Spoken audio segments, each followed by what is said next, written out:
It's Tuesday, April 25th, and this is Geeknights. Tonight, we talk about the amazing board game, Caylus. Let's do this. So now that it's spring, I'm actually really seriously looking into buying a motorcycle. Oh, really? Yeah, considering that most of the jobs I've been looking at either aren't actually easily commutable to via train, or for various reasons I would need my car there. I really think, in general, it'd be nice to have a motorcycle to get to work every day. Yeah, unless, the weather's bad or you die. Yeah, well, I mean, my dad used to motorcycle a lot, and Emily's sister likes motorcycles, and honestly, I'm not too, full of ego to go to class and ask for help because I have no idea how to ride a motorcycle. I'll be taking all the relevant classes. Of course, but... wearing all of the relevant armors on my bits. Yeah, but even people with much skill in motorcycle, it's like the number of motorcycle accidents, when you look at, it's always this sketchy thing when people argue about this. Like, oh, they're dangerous, they're not dangerous, because you look at it, and it seems to be that the total number of motorcycle accidents is much rarer than car accidents. But also, motorcycles are much rarer than cars. Yeah, I'm not too worried. I mean, I guess in the end, it would be so much cheaper than driving with the gas prices what they are that it's worth the tiny risk to my life. Yeah, but the thing is, when there's a motorcycle accident, it's like, oh no, but when there's a car accident, it's like some of the time you're just like, whatever. Even you're alive, but the car, that's another story. Yeah. I mean, they said there was a meeting in the city. I was actually going to get work to do, and right before I got on the train, email, no meeting. So why'd you even get on the train? Because I had this new hard drive for my work laptop, and I went to the city because then I could get the Windows CDs and all that jazz. I could have just given you a Windows CD. And I get one for my work because it's my work's laptop. I'm not going to use... Why not? The CD is a CD. What matters is the key, which you can get from your current legal installation from work. Oh, okay. Hold on. There's a key on the bottom of this laptop. You see that? Yeah. Doesn't fucking work. Is it for the right version of the operating system? It says right on there, Windows XP Professional, 1 or 2 CPU. Are you sure it's not a bulk or OEM license that sometimes does require a different CD? I have a feeling it is. Well, good job. I could have gotten you that CD, too. Doesn't matter, because I needed some other work softwares, which I don't have. All right, good game. So you went down to the city to pick up a CD. Well, and also, I just like to say that Windows sucks ass. Anyone who still thinks, okay, what does Windows have going for it? Gaming. Well, that, and it has a bajillion drivers for all the hardware in the universe, right? Also support for this little bit that I bought to record at cons that doesn't work in Linux. That's not something going for Windows. That's something against that little bit. Yeah, DRM. I point out that there's no such thing as a little bit like this that works in Linux, as far as I know. There are. They're just, expensive. Because, quality. Yeah. Anyway, besides gaming. Whatever. The point is that people are always like, oh, it's real hard to get Linux to work on a laptop. It doesn't support all this stuff. And, Windows just works great on laptops. Well, I tried to install Windows on a laptop today, and it didn't have a goddamn driver. Didn't have a driver for the network card. I had to go get it. Yeah, you know what? I'll point out that you have an IBM ThinkPad, and usually when they install the OS on an IBM ThinkPad, they install it from the recovery disk, and it comes with everything already. Yeah, well, screw that. Yeah, well, that's what you get for using Windows. It's not my problem. It's not me that wants to use Windows. It's the work that forces me to use it. Part of the reason I got the bigger hard drive is so I can throw some other OSs on the other areas. Wait, so why does the work force you to use the Windows? Because the work isn't so smart. So because the work has a... So there are some applications that you need to use Windows for, and thus that's another... None that I do. I know how to use shit. Well, apparently you have to, otherwise you wouldn't need Windows. I don't need to use shit. They need to use Windows. They want to be able to, do their Windows thing to my computer. All right, so then as a result, you have to use Windows in order to have a job. Well, it's my work's computer. It's not my computer. All right. But it sucks. Because you realize most people who use Windows are forced to use Windows for various reasons. Yeah. But the point I'm making here is that, one of the things that is often touted is the, good part of using Windows is that all the hardware is easily supported and such. Is not true. It's just a bunch of shit. I could put a live CD from any Linux distribution in here, and it just works. Goddamn. On a lot of laptops, that isn't the case, and a lot of times the wireless won't work. Yeah, those laptops suck. Yeah, you seem to think everything sucks. Yeah, everything does. Most things suck. Nah, I take a more optimistic approach. Only many things suck, not most things. Most things suck. Nah. Yeah, most things suck. Puppies. They suck. What's wrong with you? Firefly. Sucks. Serenity. Sucks. It's the same damn thing. No, Serenity was the movie. Whatever. It's the same shit. Star Trek. All of it sucks. Star Trek's awesome. It sucks. What about Star Wars? Doesn't suck. Episode 1. Sucks. Okay. Anyway. All right, E.T. the Extraterrestrial, the movie. Awesome. The game. It's not the worst thing ever. Yes it is. No, it's not. I submit that Custer's Revenge had more redeeming gameplay than E.T., the Extraterrestrial for the Atari 2600. I don't know about that, but I do know that E.T. for the 2600, while there was a big fiasco surrounding it of cartridges in a dump. You pilot a blob into pits to pick up other blobs that you then return to a larger blob. The control scheme consisted of hitting a button repeatedly and then hoping something happens. Isn't that most games? No. Yes, it is. Custer's Revenge had more redeeming gameplay. It was also more straightforward. You had to dodge those arrows and do your thing. None of this falling in pits, FBI agents dragging your ass around. Yeah, see, there's more to it in E.T. No, there wasn't. Fall in a pit. Nothing here. Fly out. Fall in another pit. Oh, a dead flower. I bring it back to life. Fall in a pit. Oh, a blob. I'll touch it. Oh, now I have a status thing. Oh, the G-Man came and took it away. Yep. Yeah. Anyway, in video game news, we all remember Infinium, or Infinium, not Infinion, Infinium. Infinium makes chips. Yeah. And they have a racetrack. Infinium said they made the Phantom gaming console, which was supposed to be a competitor to the PS2 and the GameCube and the Xbox. Mm-hmm. It was also supposed to be a competitor to every console ever. It was supposed to be... Basically, it was touted as the most awesome, amazing, perfect console ever. It'll bring a revolution to the gaming industry. It'll be everything you could ever I thought hope they and were dream just saying it was going to be a console that played PC games. I Yeah. thought that's what they were saying. Well, at first, but they kept getting more and more like, this is big. Ooh. It can do this, it can do this. The specs when they announced it, the specs they gave, which were very vague, were well beyond what you could afford to put into a little console. Regardless, they never actually made the Phantom console. They faced bankruptcy, and there was all sorts of shenanigans going on with the fact that the company really kind of didn't actually exist. Mm-hmm. Well, then they straightened themselves out, and they claimed to have a real product, the Phantom Latboard. Now, I note that the console, the one that never existed, was called the Phantom. Now this Latboard, which we've seen pictures of, is also called the Phantom. And it seems like a cool idea. It's a little thing you put on your lap, and it has a keyboard in it and a spot for a mouse, and is basically a way to use a computer in the living room easily without a table. Cool idea. This was the only product this company has ever produced or claimed they were going to produce and had any evidence of having a prototype that I've ever seen. And things were going well.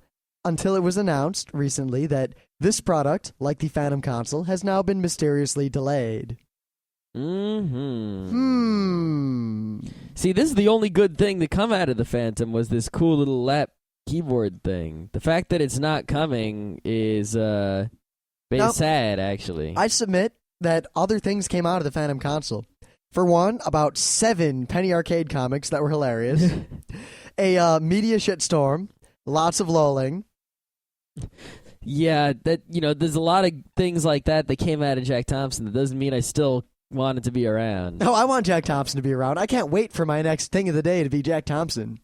I really can get it. I've had enough of Jack Thompson. I don't know what next. He'd have to sue me for me to talk about him again. Maybe I'll start talking about the people over at Infinium. Maybe, of course, they really don't care. I mean, they're just done. Yeah. All right.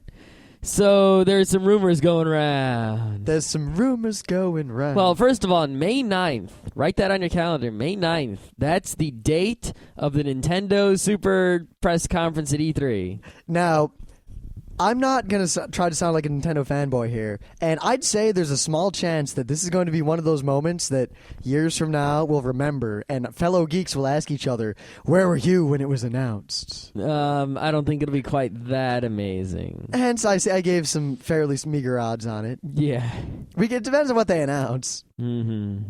If it's just the rumor that you're about to tell me, I'm not so excited. No. But on that day, they're going to basically give the full story on the revolution. There will be nothing left hidden after May 9th. That will be out in the open. Probably the release date, the price, the feature set, some launch titles. Everything will be way out in the open, and everyone will go woohoo! Meanwhile, Sony, whose PS3 was supposed to be released already, has nothing for E3.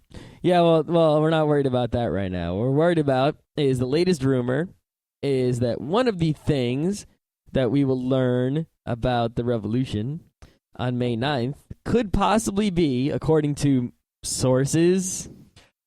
Wow, I think that was enough disclaimers. Yeah, okay. That, you know the little nunchuck thing attached to the revolution controller? Has the little Has an directional analog pad on stick. it? Has an analog stick on it. Yeah. And a button under it, or 2 buttons under it, or something like that. You know, you don't have to use it with the revolution controller, but you should if you're going to play like a Metroid or something. You know, you move with that and you aim with the other one. Anyway, supposedly, that will also be motion sensitive. Not as motion sensitive as the revolution controller itself, but motion sensitive nonetheless, adding yet another axis of control. So, boxing games, Drumming boxing games. Boxing games. Anything that requires 2 hands. 2-hand shooting. Ah. Throwing 2 knives. Oh, yeah. Oh, yeah. Yeah, I also heard a rumor that the Revolution is going to have a holographic 3D projector. It will fetch your mail and fellate you regularly. Oh, really? Yeah, really. I had to get me some of that. Yeah, basically, there's a lot of rumors, and we really can't say anything until E3. Mm-hmm. Which, by the way, Geeknights is not going to, for a number of reasons. We're not allowed in, et cetera, et cetera, et cetera. Yeah, even though it's not hard to get into E3. Supposedly they're making it harder this year. Good. We'll see what happens. Hey, maybe one of us will win that contest. Yeah, that'd be awesome.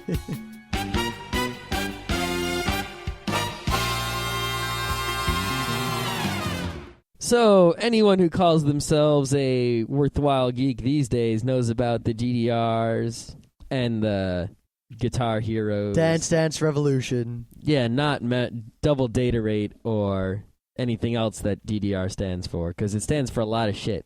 Now, there's a guy named DJ 8Ball, who back in the day was well known as one of the best awesome DDR freestyle funkmaster dancers ever. Yeah, he was pretty good at DDR. I mean, he probably, I don't know if he was good enough to like get super perfects on every song ever. Well, no, he did the freestyle. Yeah, but he could do DDR and look really cool while doing DDR. Like, if you took away the pads, he'd be really dancing for real. Well, this guy is reminiscent of that, except for one key difference. He has 1 leg. Really? Really. So this guy is up on this DDR machine doing a somewhat difficult song on a somewhat difficult setting, and he has 2 crutches and 1 leg, and he does it rather well.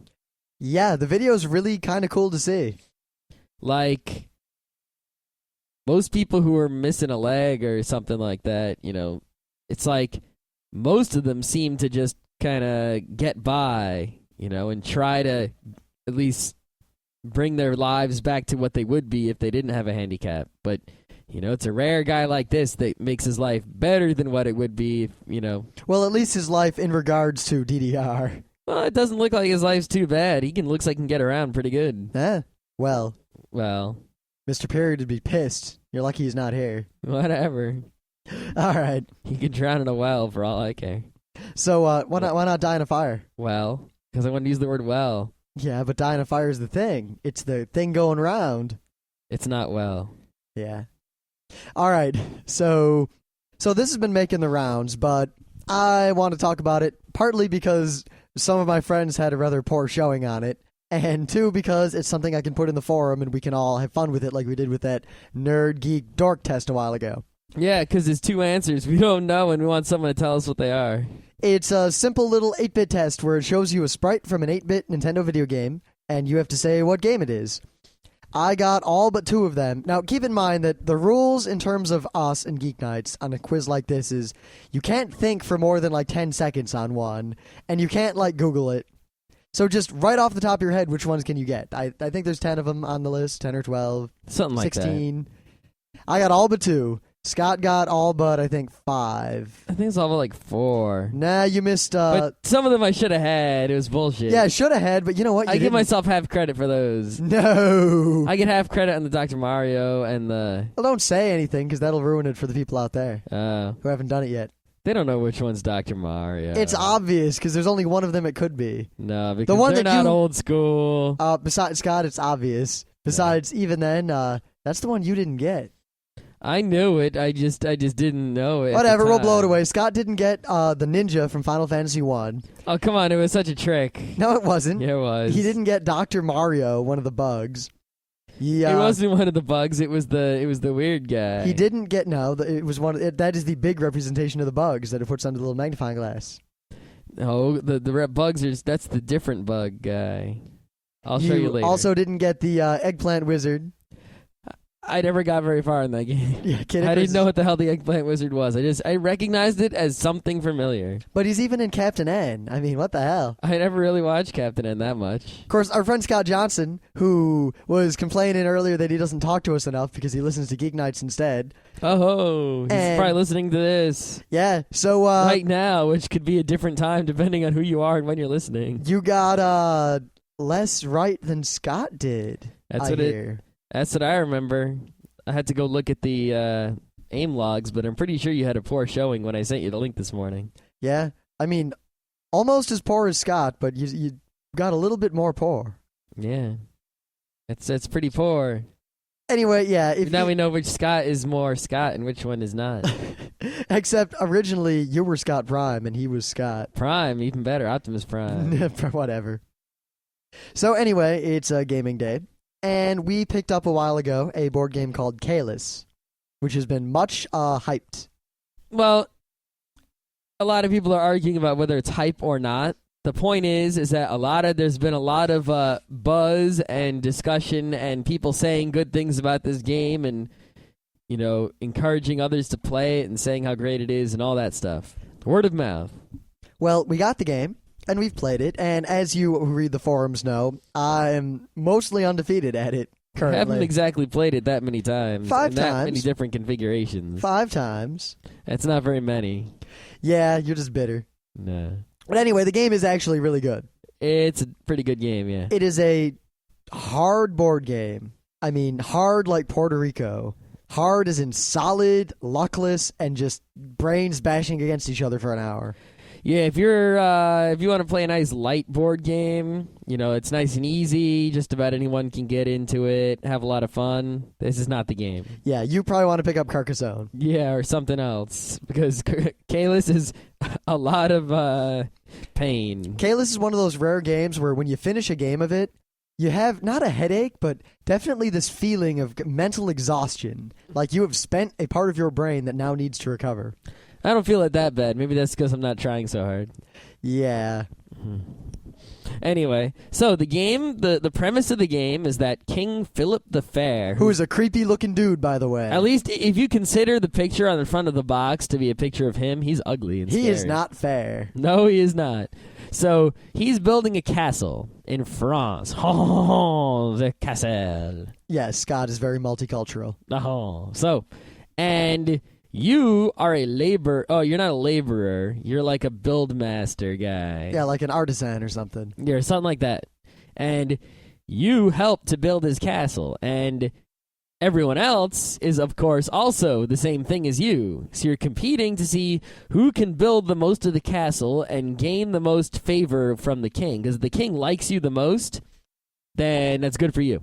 Now, it's not a victory point game. It's a prestige point game. Yeah, they're victory points, but they call them prestige points because you're competing for prestige of the best castle builder guy. Yeah, we'll probably just say victory points, but we might slip back and forth just so we don't confuse anyone. Right. And the other part of the reason it's called Caylus is because you're building this castle next to, in, or near the town of Caylus. Caylus is a little shit village. Like...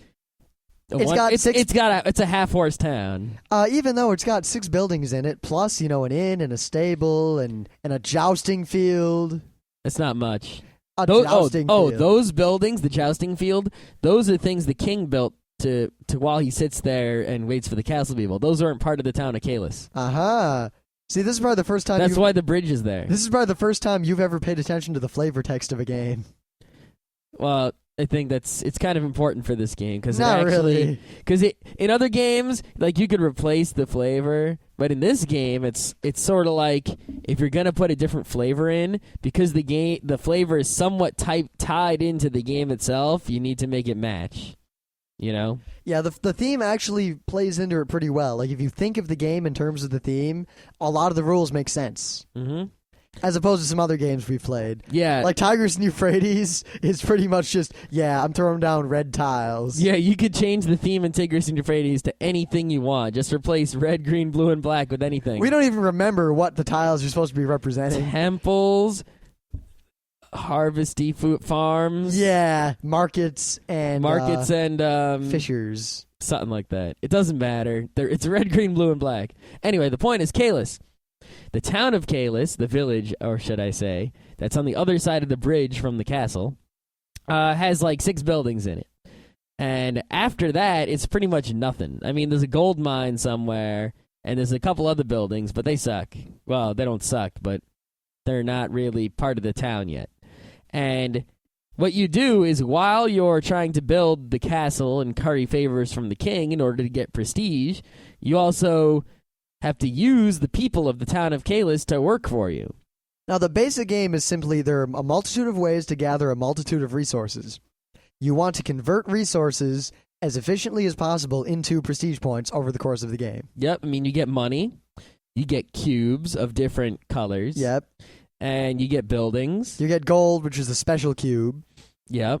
What else do you get? That's really it. I mean, you get favors from the king. You get favors from the king. Which just turn into other things. Yep. You can manipulate the provost and indirectly the bailiff. Which are just 2 mechanics we'll talk about. Yeah. And you can screw with other players. Kind of indirectly screw with other players, depending on what you want to do. Now, basically, all the game is you go around one by one, you have a bunch of workers, 6, right? 6 workers, yep. And you pay a gold to put a worker somewhere on a building, and then the building doesn't get activated. You're just saying, I'm putting a worker in that building. You basically pay the workers to go out and do work. Now, but they don't do the work yet. You have to pay them to go out there, and then we'll see if they do work or not. Now, there's a nice mechanic here where it costs you, say, 1 gold to put one out. Now, at any time, instead of putting a worker out, you can pass and say, I'm done. If you can't put a worker out, you have to pass. Yeah. Now, once you pass, that's fine. Everyone else can still put workers out, but now it costs 2. And then if someone else passes, now it costs 3. So what that mechanic does is it says, all right, everyone's going to put out pretty much the same number of workers each turn. And if you want to put out more workers than the other people, then you're going to have to pay up extra monies to put out more workers than the other people. And also, there's an advantage to being the last guy to pass, but being the last guy to pass might mean you have to put out more workers, even though you might put them on a building you don't want to use and pay extra money. So, ooh. Also, there's an incentive to pass first because you get 1 gold. Yeah. Just bing. If you're really 1 gold can be a big difference. It can also be nothing, but passing first gets you the 1 gold, since passing first really doesn't help you in any other way. So you keep going around until everyone's passed, and then you start at the castle and go down the road in order, just building, and each building that has a worker in it, you then activate it and do whatever the building does until you hit the end. Then you do all the other stuff for the turn, and then the turn starts over, and that's the whole game. Yep, so you just go down the road, and it'll be like there'll be a building, and someone put a worker in it. You can't have 2 workers in this. Well, some buildings can have 2 workers, but 90% of the buildings can have 1 worker. Yeah. So if I put a worker in this building, no one else puts a worker in that building this turn. So you go down the road, you get to the building that says 3 money on it. I have a worker there. I get 3 money. Yep. Go down the road some more. You see a building that says purple cube. Rim has a worker in that building. He gets a purple cube. That's the main part of the game. Yep, that's pretty much 90% of the rules. Now, you get all these goods and stuff. And buildings, the game starts with a few buildings on the board that aren't owned by anyone. You can build more buildings. And the buildings that are built are far superior to the buildings already on the board. Infinitely superior. Now, when you build a building, it's your building. You get points for putting it out, and you put your little housey on it. Now, the benefits of you building a building, aside from getting the points, is that one, no matter how many people have passed, it always costs you only one money to go on one of your own buildings. So you want to kind of not put workers in your own buildings right away, because that way, if other people pass, then you can put a worker in your own building, pass later, and still not pay more money. Now, two, if anyone else puts a worker in your building, they can still use the building, but you get a victory point. Prestige point. Victory point. Awesome. Yeah, so if you build a nice building, then other people might use it and thus give you a point. However, sometimes they'll probably get more than a point from using your building. So, then you want to use your building right away, but then you lose the advantage of, waiting until people pass to use your building. Yep. And whoa. But if you have a lot of popular buildings, the victory points you get from other people using it really adds up over time. Yeah, if you have like 2 or 3 popular buildings, you're not going to want to use all 3 of those in the same turn. So maybe, you'll put one of your guys in one of them right away because you need it this turn. Then you'll ignore the other ones. Someone else will put a guy in one of them, giving you a point. And then after other people pass, you decide you want to stick around a little while. You'll put a guy in your third building, you can get a big advantage that way. Not to mention the fact that you get a lot of points just for building them. Yep. Now, that's all well and good, and there are a whole bunch of ways to get points there. Like some buildings turn cubes into victory points, or money into gold, and then another building turns gold into victory points, and all sorts of things, and you get points for building them. The primary way, or at least the main way to get victory points, is by actually building the castle, the point of the game. Yeah. So the castle has like 3 pieces: the dungeon, the wall, and the tower. And these are just the 3 phases of the game, basically. Yeah, it's like in the first phase of the game, you build a dungeon. Now, the dungeon's real small, but if you build a piece of the dungeon, you can get a lot of points for it. And you can also get a lot of favors if you build more dungeon than other people, or a significant portion of the dungeon. And I'm not going to go into the rules on that. Yeah, and the favors are cool, but we'll talk about them later. They're a whole separate mechanic. Yeah. Then the walls are the same thing, except the walls are bigger than the dungeon, and therefore it's easier to get a piece of the wall. But you can get more favors for building a significant portion of the wall, and it's the same rules, just slightly different. And the tower is the same thing yet again. And once the tower is finished, the game is over. Now, the way you build in the castle is you make batches. And there's a whole bunch of different... There's cloth. The cubes are cloth, gold, which is special, food, wood, and stone. Mm-hmm. Mm-hmm. Mm-hmm. A batch for the king consists of 1 food and 2 cubes of any other color, as long as they're different. Yeah, so a food is stone is not a batch. A food is stone and a wood is a batch. A food of gold and a cloth is a batch. A food of wood and a cloth is a batch. A stone of wood and a cloth is not a batch because it doesn't have a food in it. Now, one of the buildings you can put a worker on is the castle. If you want to submit batches to the castle, you have to put one of your workers in the castle. Any number of people can be in the castle, though. Everyone on the board could be in the castle. Yep. You can always go to the castle if you want to. No one can block you out. But going in the castle before everyone else has an advantage in that if you tie for most batches, whoever went in earlier wins and gets a favor. But at the same time, going last is an advantage because then you know what everyone else put in and you know exactly how many you need to put in to beat everyone. Yeah, but the advantage of that is you just don't go in if you can't beat everyone and you wait till next turn when you have more. Yep, but then it depends on if you have a whole bunch of batches and you know you can beat everyone anyway, you go last, beat whoever went in by 1, and keep the rest of your badges. Yep. It's all you really have to think a lot in this game about those sorts of things. Like, there's always an advantage to doing one thing, but a similar advantage in the opposite end for doing the other thing. It just depends on what you have and the timing and the order in which things execute. Now, there's a funny little mechanic in the batches. If you put a guy in the castle, and then for whatever reason you don't put a batch in, you lose victory points. Straight up. Yeah, it's like you went up to the king and you said, "King, I have brought you pieces of the castle." And he goes, "Oh, really? I don't see anything." And then you go, I got nothing. And then the king hates you. And basically. You suck. And you can ignore the castle, but once the part that they're building is scored, when it finishes, and scoring, you don't get extra points. You usually get favors from the king. Anyone who doesn't have any batches in each section loses even more points. Yeah, so if you don't build any part of the dungeon, you lose some points, but not that many, but it still sucks. Yeah, and the losses increase. If you don't build any part of the wall, now the wall's a lot bigger than the dungeon, so it's hard to get shut out of the wall. I mean, you'd really have to suck to build nothing in the wall at all. If you build no part of the wall, you lose even more points. The tower, I don't know how you couldn't possibly build a piece of the tower, but if you really suck and you don't build any part of the giant tower, you lose a shit ton of points. You're basically lost the game. Now, aside from all that, we mentioned the provost and the bailiff. The bailiff is basically just the march of time. Mm-hmm. He moves inerringly toward the end of the board, and a phase can change, like the dungeon phase. It'll change when the whole dungeon is built, or when the bailiff gets past the dungeon area on the board and hits the tower or hits the wall area. Mm-hmm. Either one of those conditions triggers the scoring of the dungeon. Yep, I think it's when the bailiff touches the end of the dungeon area, not the beginning of the wall area, but whatever. And when he touches the end part where the tower is, that's the end of the game. Yeah, yep, that's the end. And the provost is a really cool guy. He's a really cool guy. Now, the provost does two things. Number one is people move him around.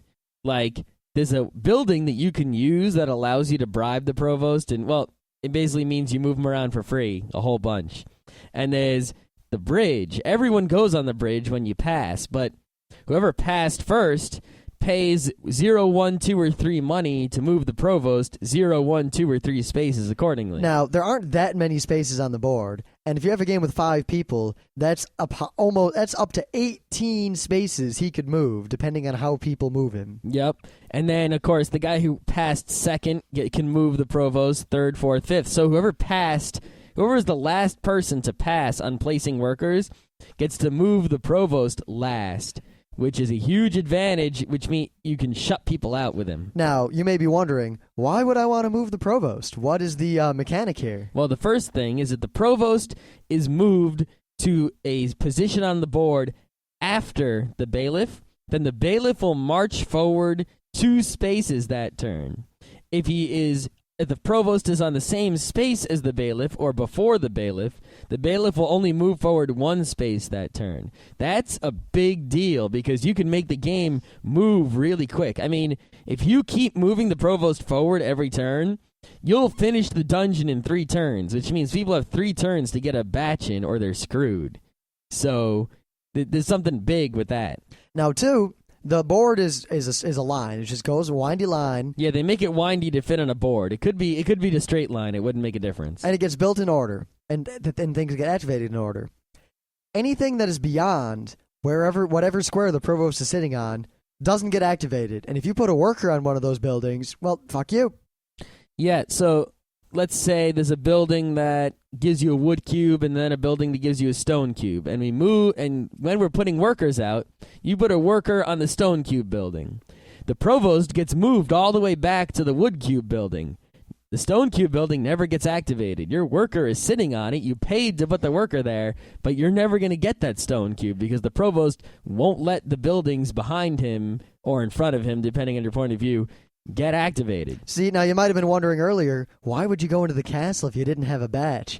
Well, you might have been expecting a badge, but then the provost cocked you. Yeah, I put my guy out to get a food cube because I got plenty of other cubes. And if I can get every food cube I get is pretty much a badge because I have so many other cubes. Well, the provost moves before the building that gives me food cubes, and I already put my guy in the castle, and now I'm in big trouble. Yep. So there's a lot to think about in this game, and a lot of ways to manipulate and scheme. I mean, it looks like in a 5-player game, there will often be semi-formal alliances where, like, say I go on the gold, like we're near the gold gets there, we get close to the gold, and I put a guy on the gold. No one wants me to have gold, and they're going to try to push the provost past the gold so I won't get it. But I want to push it beyond the gold so I'll get it. Someone else might say, Rim's trying to get the gold. I'm going to put all my workers around that area in the other buildings that are close to the guy. That way, I know Rim will fight to keep his gold, which will protect my workers, too. And then Scott will say, those 2 fuckers are winning. Everyone else, we got to keep the provost from getting out there. Yeah, I generally assume that any building within 3 spaces of the provost is a dangerous area. But if someone else puts a guy way out there in the dangerous area, I'll be willing to put a guy 1 or 2 spaces behind their guy where I normally wouldn't feel safe putting him, with the knowledge that, hey, that guy is also going to move the provost away, and of course there's the chance that he could still be shut out, and I still get my building far away, and we both win. Yep, I usually seem to play very conservatively with the Provost, but I have on occasion gone balls out and gone right up to the edge. Yeah, I also try to be real conservative, and I only go for the edge either when I really want a building, and I also have a lot of money to move the Provost a lot, and I have the building that lets me move the Provost a lot, you know. Like, if there's a building near the edge that you want, go to the building that lets you move the Provost a lot first. And if you get that building, then after everyone else takes their turn, you'll see, okay, you know, if they put guys way out near the end, then don't put your guy way out near the end. Just use that building to screw them. Yep, putting a guy there early in the round it's a big deterrent for anyone else going near the edge until you put your guys down. Yeah, and until you claim a spot. And then if no one else puts their guy near the edge for you to screw them, then put your guy near the edge where he'll be perfectly safe. Unless everyone gangs up on you. Unless everyone gangs up on you, but it depends a lot on the number of players. Like, you get the number of players really changes this game. In a 4-player game, that's 3 whole spaces the Provost can't move that he could have moved in a 5-player game. In addition to, there's so much more contention for good buildings and favors. Yeah, there aren't any more buildings in a more player game. There's still the same number of buildings out there, but now there's a whole lot more workers going out. Now, there's only one more mechanic in the whole game. The game's actually, it looks really complex, and it is really complex in terms of the paths to victory, but the game itself is actually very simple. Yeah, when I tried to figure out how to play the game, I was pretty confused, but then once you learn, there's symbols on the board, and the symbols are really self-explanatory. But once you learn all the symbols, it's sort of like learning a little picturized language. Once you learn them all, you know exactly how to play this game perfectly. Like, that building costs 1 food and 1 stone. It produces blah, blah, blah. Yep. It gives me blah victory points. Mm-hmm. It's just, you have to know what the symbols mean and what they mean in different contexts. So if I see that symbol here, it means this. But if I see the same symbol over there, it means that. Now, the only other mechanic are the favors of the king.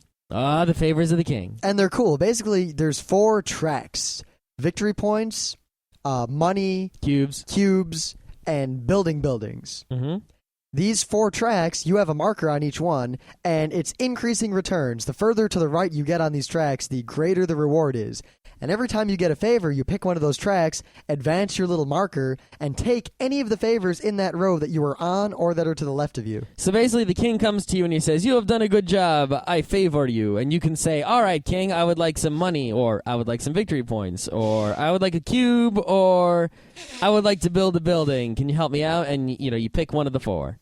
And depending on how many times the king has given you a favor and you've picked the same thing, you can do it better and better. So the first time you ask for a cube, he gives you a feud cube. But like the 6th time you ask for a cube, you get a gold cube. Yep. And the victory points are just 1, 2, 3, 4, 5. And the money, I think, is 3, 4, 5, 6, 7. Yep.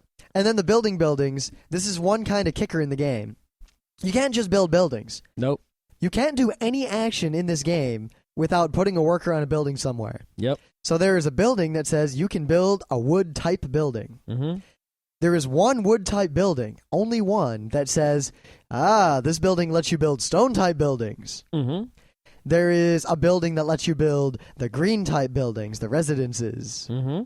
And there is a building that lets you turn residences into blue buildings or prestige buildings. Those buildings don't do much, but they give you a whole lot of points when you build them. Those are the big buildings in Puerto Rico. The stone and the wood buildings do a whole lot of stuff. The stone buildings do more than the wood buildings. They're like super buildings. And the green buildings don't do anything because they're all the same, but they increase the income you get each turn. So if you have a couple of them, you get a lot of money. And they give you a place to build blue buildings, which can only be built on top of other buildings you own. Green ones. Yeah. That are yours, yeah. The green buildings also can only be built on top of buildings you already own or the pink buildings that start out in the game. Yep, a common strategy I've had is to build all the buildings that make stone and then build a residence over the pink building that makes stone, thus having a monopoly on stone. Yeah, you eliminate the competition that the board presents right at the beginning. That's a good strategy. But yeah.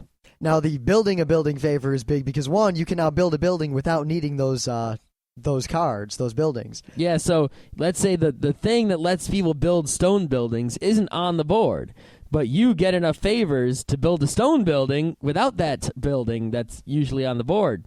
So now you're building stone buildings and no one else can. Plus, those favors also let you build them at a discount. Yeah, you don't have to actually use a stone cube to build a stone building if you use the favors.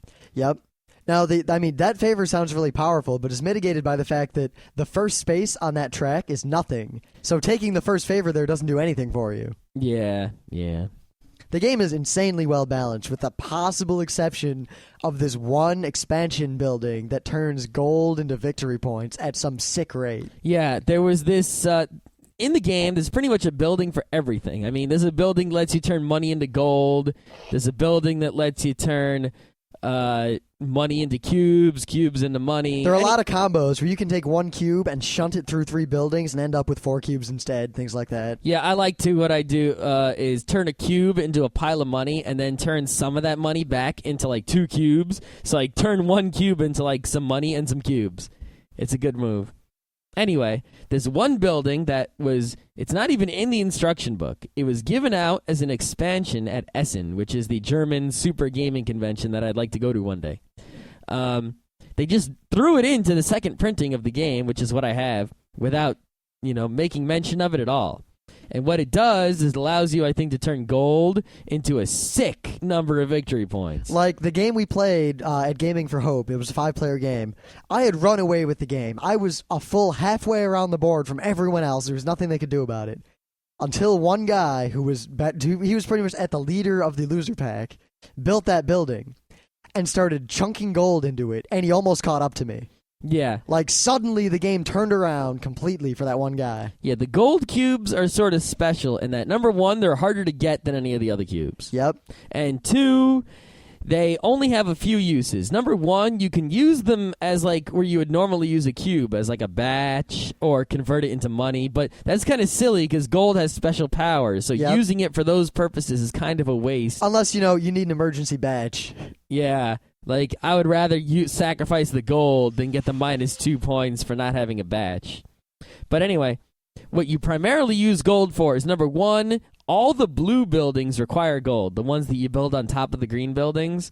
So those blue buildings can give you a shit ton of points when you build them. So yep, I once recently built the biggest one. It would cost like 3 gold and 5 stone, and it's worth like 25 victory points or something insane. It's insane, but that's what gold is good for. Also, at the end of the game, every gold cube you have gets you 3 points. Yep, basically the game, when it ends, everything you have, there's a conversion directly into points. Yep, like every 4 cubes you have that aren't gold, you get a point. Every 3 money you have left at the end of the game is a point. Yep, so you can use those as alright, is there any way before this game ends I can turn what I've got into victory points more efficiently than that right there, because that's the final value. That's really the whole point of the game, is to collect those resources and then convert them into victory points more efficiently than you would if you're holding on to them. Like, think about when you're playing the game.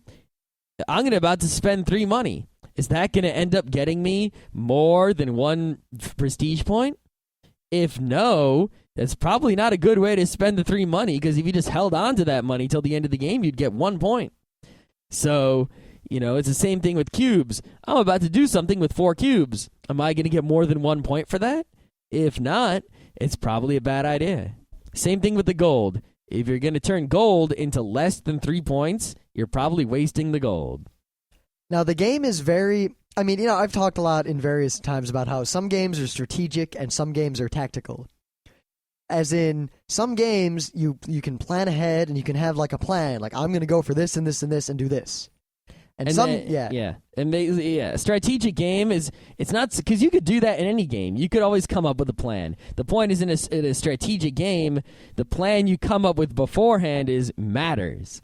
Like, if you go into, like, Stratego is a game of strategy. Your plan is how you set up your dudes. Yep, because it's all pre-planned. And there are very few actual tactical decisions to make in Stratego, because it's usually fairly obvious what you should do for a given situation. Yeah, you just look at what the board is, and you see what you've got, and you know which guys the other guy has moved, and you know where some bombs are, and your move is pretty obvious.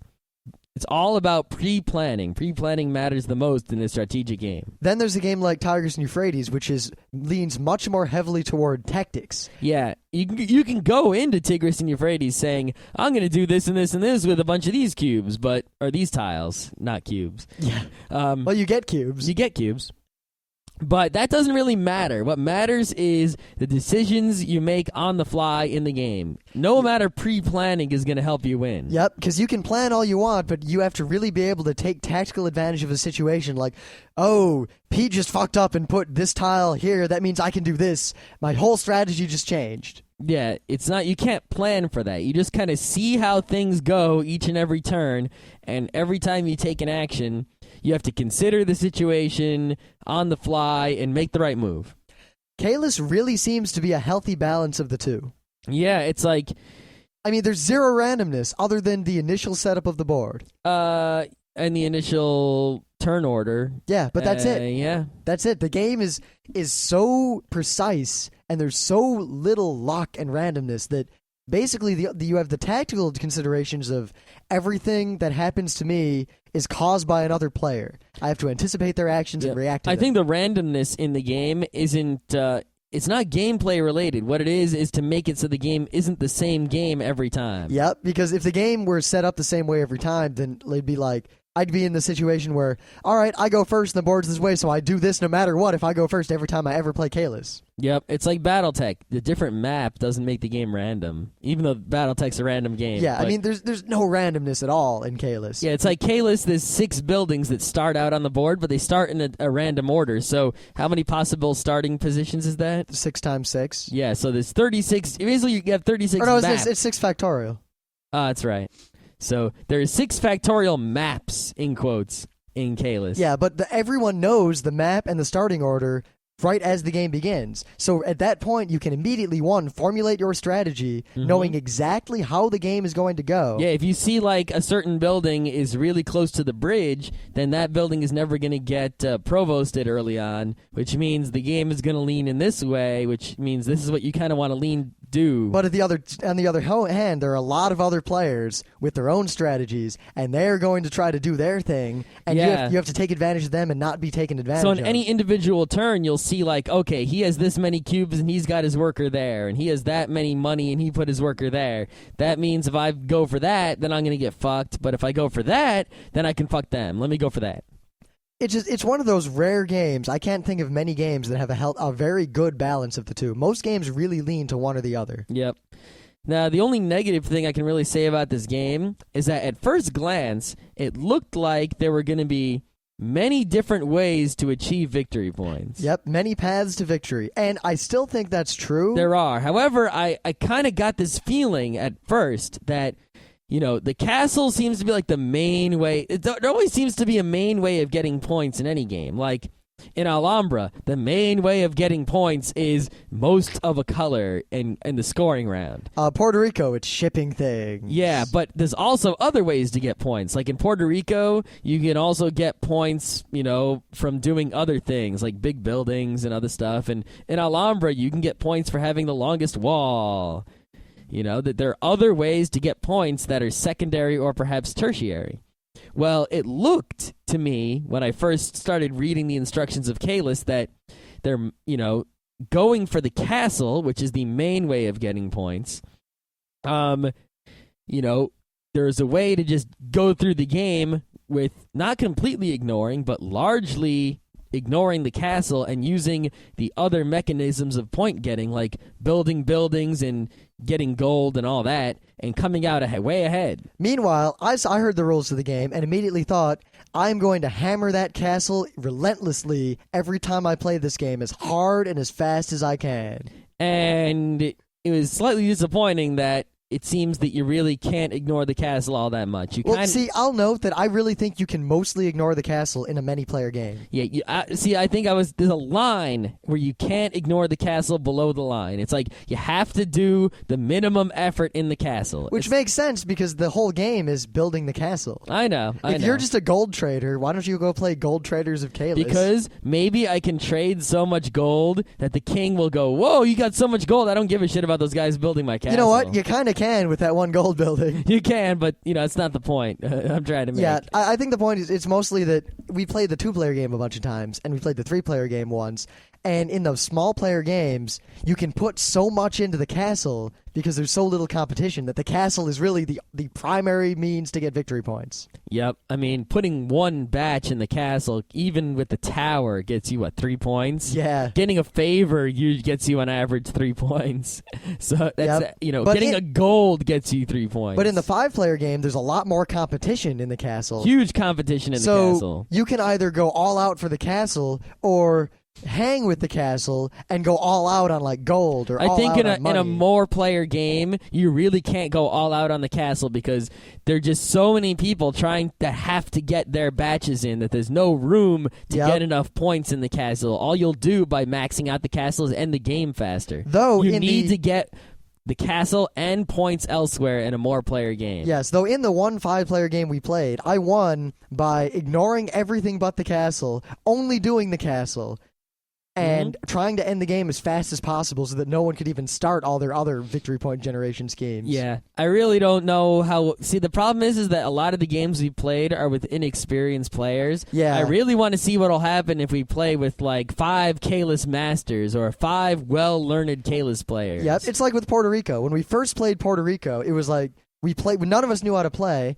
and there were obvious paths to victory, and he's got the harbor captain, blah, blah, blah, he wins. And then as we got good at the game, it got to the point where crazier and crazier strategies kept emerging. And the game, then it ended up, we basically discovered that in a 3-player game, the factory is pretty much the way to go to win. Depending on the situation. But at least for now. Yeah, in 3-player games, too. Yeah. 5-player Puerto Rico is totally different. But our strategy... That threw me off once because I was playing a perfect 3-player game and forgot there were 4 players once. Yep, and meanwhile, I realized that and bought a warehouse, which was key. Yeah, that was a crazy game because I felt like I was doing great in this one game of Puerto Rico, but then I forgot there was a 4th player, and then my game fell apart. Yeah. If it would have been a 3-player game, I would have won. Yeah, but that's one thing we miss from our IT is that our the front row crew, the people we run with, are they're largely very good gamers. They're very good at German games. And when we get a game, we all progress at largely the same rate, and we're good. What can I say? We've ended up playing a lot of games with people who aren't so good lately just because of where we live and what free time we have. And even our crew, we play the games with them, and then we play the games with just us or with other people, so our skill level gets way ahead of theirs. Because the number of plays they have under their belt is significantly lower than the number of plays we have. Yeah. So, geeks, move out here and we'll play board games. Lots of board games. But I guess I really like Caylus. I think it's a great game. Yeah, really good game. Glad I bought it. It lives up to... I can see why everyone was talking about it. I don't know if it's a T&E, but for the time being, it's going to get more play, I think. Yeah. It's a long ways out to Lodicon. But we'll probably bring it, and... Absolutely bring it. I don't know if we'll have time to play with any of our fans out there, since we, as the crew, want to play this game, but we can at least show you the game. Yeah, you can stand around and watch and talk to us. There'll be plenty of time for talking to you. I don't know if there'll be an hour for a Caylus game. Yeah, though I do point out that there's the Thursday at the con. Oh, that's true. But we're usually spending that in the hot tub. We can play some games in the hot tub. Not Caylus. No. Unless you want to make inflatable waterproof Caylus. That would be awesome. Hit a little King's Castle floating in the hot tub. Or throwing cubes at it. Yeah. But anyway, since I brought up Otakon, don't forget that tomorrow, Anime Day, we're going to be bringing you our actual coverage of ToraCon 2006. Doo-doo-doo-doo-doo. And for anyone who doesn't listen to all the days of Geeknights, yesterday we played the live show we did at ToraCon. Yeah, which didn't really have anything to do with anime, which is why we ended up deciding to play it yesterday. Also because we were really tired and we didn't want to do a show yesterday. We actually, little secret for anyone who's still listening, we recorded the news yesterday twice. We recorded it. We were so tired it was crap, we just re-recorded it. Yep. And it was a little bit better. Yeah. Yeah. But I think we'll be good today. We'll be good tomorrow. Well, we were good today. Yeah. Yeah. We got a lot for tomorrow. We'll figure out what we're going to do Thursday at some point. Oh, great. It'll probably be ass.